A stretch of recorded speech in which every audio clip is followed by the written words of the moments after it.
Tariffs weren't just taxes. They were shockwaves.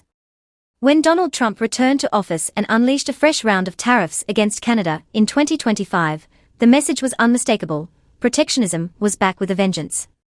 But unlike in 2018, this time, Canada didn't just brace for impact. It mobilized, diversified, and transformed. This wasn't about weathering a storm anymore. It was about escaping the orbit of an unpredictable partner. For decades, the Canadian economy was tethered tightly to the United States. Over 75% of Canadian exports once flowed south across the border. The US was more than just a trading partner, it was a crutch. But when that crutch started splintering under the weight of rising tariffs, America First policies, and diplomatic disrespect, Canada had to make a choice: remain dependent, or evolve. It chose something radical. Something bold. It chose escape velocity. And in the process, it rewrote the map. Over the last 2 years, Canada has quietly diversified its trade relationships, leaned into global alliances, and restructured entire supply chains to reduce reliance on the US. What followed was one of the most underrated geopolitical shifts of the decade. Trade volumes surged, not with the US, but with a surprising cast of countries who stepped up when Washington stepped out. We are going to walk through 10 of the most important new trade allies that Canada has built deeper economic ties with, and you'll likely be surprised by how strategic, and sometimes unexpected, these partnerships truly are. Let's start with the European Union. When Trump's renewed tariffs hit Canadian aluminum, timber, and EV components in early 2025, Ottawa activated a dormant asset, CETA, the Comprehensive Economic and Trade Agreement. This trade deal with the European Union had been signed years ago, but underutilized. Suddenly, it became a lifeline. Canadian exporters that once shipped everything to Detroit and Chicago began redirecting containers toward Rotterdam, Hamburg, and Marseille. Aerospace components from Quebec, farm seafood from the Atlantic provinces, and biotech instruments from Ontario found new homes in the EU's 27-member market. The numbers were staggering. Exports to Europe surged by more than 25% in just a single year.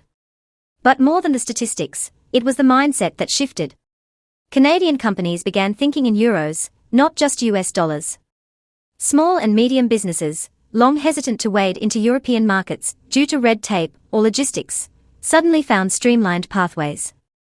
The EU, eager to counterbalance US hegemony, welcomed Canadian goods with open arms. Canada wasn't just exporting products, it was exporting reliability. In a world increasingly fractured by populism, Canada looked like a safe bet. Then came Indonesia, a country with 270 million people and a rapidly expanding middle class. In July 2024, Canada signed a landmark trade agreement with Indonesia that focused on agriculture, education, green tech, and energy. This wasn't just a feel-good photo op. It was a surgical strike into Southeast Asia's most dynamic economy. Indonesian firms began importing Canadian grains and fertilizer. Canadian universities launched satellite campuses in Jakarta.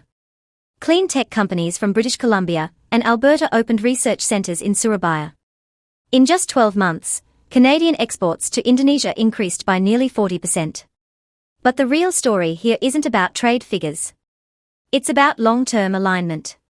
Indonesia sees itself as the next regional superpower, a democratic counterweight to China, and a hub for renewable energy transition. Canada, with its lithium reserves, hydro expertise, and academic infrastructure, fits that narrative perfectly. Unlike the transactional nature of US trade politics, Canada offered partnership, patience, and predictability, qualities that Southeast Asian economies are now prioritizing. Few expected Ecuador to be on Canada's radar, but it was. In early 2025, Canada finalized its 16th free trade agreement, this time with a country often dismissed as too small to matter. But Canada isn't just chasing GDP anymore. It's targeting strategic leverage. Ecuador offers access to the Pacific, a growing agricultural base, and an increasingly pro-business environment. More importantly, it opens a corridor into the broader Andean region. Canadian mining firms are already investing in Ecuador's copper sector, anticipating a green energy boom. Agritech exports from Saskatchewan are making their way into the country's food supply chain. In exchange, Ecuadorian bananas, flowers, and seafood are entering Canadian supermarkets with lower tariffs. What started as a modest agreement has blossomed into a strategic partnership. Ecuador is no longer just a trade partner, it's a launchpad for Canadian influence across Latin America. While Washington obsesses over China and Mexico, Canada is building outposts in overlooked markets with massive potential. Now, China. Let's not pretend the relationship is simple. The Meng Wanzhou affair, the arbitrary detentions, and recurring diplomatic clashes have made headlines for years. But here's the part most people miss: trade never really stopped. In fact, even during the worst periods of tension, China remained one of Canada's top 3 trading partners. Why?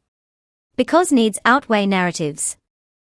In 2024, Chinese demand for Canadian seafood exploded, especially in Tier 2 cities like Chengdu, Hangzhou, and Qingdao. Lobster and crab shipments tripled. Meanwhile, Canadian wood pulp and grains continued to quietly fill Chinese supply chains. Chinese EV manufacturers, under pressure to decarbonize, began sourcing sustainable battery materials from Quebec and Manitoba. Chinese students and tourists returned to Canada in droves once pandemic and visa restrictions eased, injecting billions into the Canadian economy. It's a delicate dance, but a necessary one.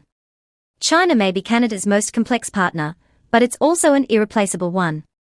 Even as political tensions simmer, trade remains a stabilizing force. Then there's Japan. Canada's relationship with Japan is one of the quietest success stories in international trade. Under the Comprehensive and Progressive Agreement for Trans-Pacific Partnership, or CPTPP, Japan and Canada have deepened economic ties without the volatility seen elsewhere.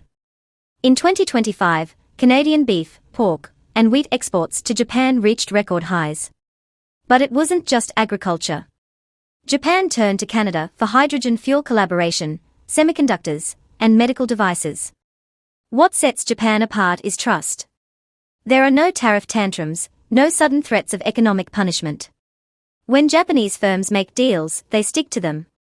Canadian exporters have noticed. For them, Japan represents a rules-based order that actually works. And in a time when the US seems more erratic than ever, that kind of reliability is golden.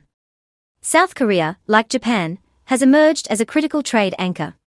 Canada's free trade agreement with Korea, signed a decade ago, matured beautifully in 2025. Korean demand for Canadian wood products, beef, and green energy technology spiked. In return, Korean investment into Canada's AI and robotics sector surged. The synergy is clear: Korea needs resources and space, Canada needs innovation and capital. Their industries are complementary, and their values are aligned, especially around climate, rule of law, and multilateralism. Korean automakers, fearing US tariffs, began shifting some supply chains through Canada. In response, Canadian provinces began offering incentives for Korean battery manufacturers and solar panel producers. This isn't just about exports, it's about joint ventures. Canada and Korea are building things together now. And that's the kind of partnership that lasts. Mexico is an interesting case. Under the new iteration of NAFTA, called CUSMA, Mexico became Canada's most important regional fallback. When US trade policy became unpredictable, Mexico offered consistency. Canadian agricultural equipment began flowing south while Mexican auto parts moved north. They weren't just trading. They were rebuilding supply chains around each other. By 2025, trade between Canada and Mexico hit a record $122.4 billion. Mexican factories began sourcing Canadian raw materials, while Canadian aerospace firms started setting up plants in Monterrey and Puebla. The logistics corridor from Vancouver to Mexico City is now one of the busiest in the hemisphere. For both nations, this relationship isn't about replacing the US, it's about insulating against it. The Philippines might surprise some, but it shouldn't. The Filipino diaspora in Canada is one of the country's largest and most integrated communities. That cultural foundation is now turning into serious trade volume. Canadian exports to the Philippines rose 35% in 2 years, driven by food, fertilizer, and construction materials. But there's more to it than numbers. Filipino universities are partnering with Canadian schools. Canadian tech startups are outsourcing to Manila. Even Filipino BPOs are serving Canadian banks and telcos directly. The emotional resonance matters here. Filipinos trust Canada. That trust is becoming capital, political, economic, and social. And that's why this relationship will only grow. Vietnam has emerged as one of Canada's most dynamic trade partners in Asia. It's young, it's fast-growing, and it's diversifying away from China. Canada fits right into that equation. Since CPTPP came into force, bilateral trade has exploded. Canadian seafood, lumber, and fertilizers are flying off the shelves in Hanoi and Ho Chi Minh City. At the same time, Vietnamese textiles, electronics, and software are entering Canada with lower tariffs. Vietnamese firms are investing in Canadian renewable energy, while Canadian companies are setting up logistics and manufacturing hubs in northern Vietnam. This is not charity. This is geostrategic realism. Vietnam is becoming a key player in Asian manufacturing, and Canada is making sure it has a front row seat. And finally, there's Australia. The relationship is almost boring, no scandals, no surprises. But beneath the surface, it's flourishing. Canada and Australia are aligned in almost every way: English-speaking, resource-rich, rule-of-law economies with similar climates and political systems. In 2025, bilateral trade grew 30%. Canada exported pharmaceuticals, food, and software. Australia sent wine, rare earths, and clean energy tech. But the real action is in climate collaboration. Canada and Australia are co-developing hydrogen power plants, carbon capture technologies, and water purification systems. They are even working together on agricultural resilience in the face of climate change. This is not just trade, it's survival. And these two countries are betting on each other to get through the next 50 years. So what does all this mean? While the US was focused on building walls, Canada was building bridges. It turned a crisis into a catalyst. It used American hostility as fuel for global diversification. And the payoff? A more resilient, more respected, and more globally integrated economy. Canada no longer sees trade through a North American lens. It sees the world, and now, the world is seeing Canada. Subscribe to stay ahead of these global shifts, because this quiet Canadian pivot might just be the loudest geopolitical success story of the decade.